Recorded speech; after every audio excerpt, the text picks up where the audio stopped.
Good morning everyone. My name is Prem Kumar. I am from class 5 and today I am going to explain you all about a question based on angle sum property.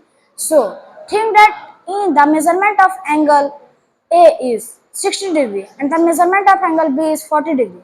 Then what will be the measurement of angle C? So, based on this, let's see a question. So, in a triangle ABC, angle A is equal to 80 degree, angle B is equal to 60 degree. Then find the measurement of angle C. So let's solve this question. So first we will write what is given that. So it is given that angle A value is 80 degree. So we will write angle A value is 80 degree. And it is given that angle B's value is 60 degree. So we will write angle B value is 60 degree. And the measurement of angle C we have to find by on. So, by angle sum property, the sum of all angle in a triangle is 180 degree. So, angle A plus angle B plus angle C is equal to 180 degree. 80 plus 60 plus angle C is equal to 180 degree.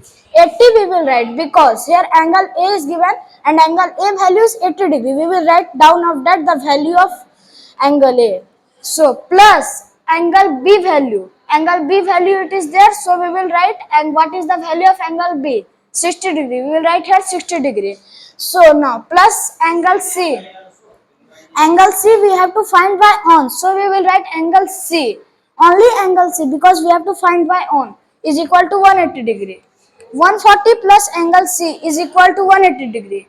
140 we got by adding this and this. We got 140 plus which angle we are finding? We are finding angle C. So we will write angle C is equal to 180 degree. To find angle C we have to exclude this 140 so that we will subtract both sides by 140. So 140 plus angle C minus 140 is equal to 180 minus 140. So here we are getting one time plus and one time minus. So that we will cut this 140 and this 140 is equal to 180 minus 140. So now angle C is equal to 40. By subtracting this what we got 40. So 40 degree, the measurement of angle C is 40 degree. Thank you. Have a nice day.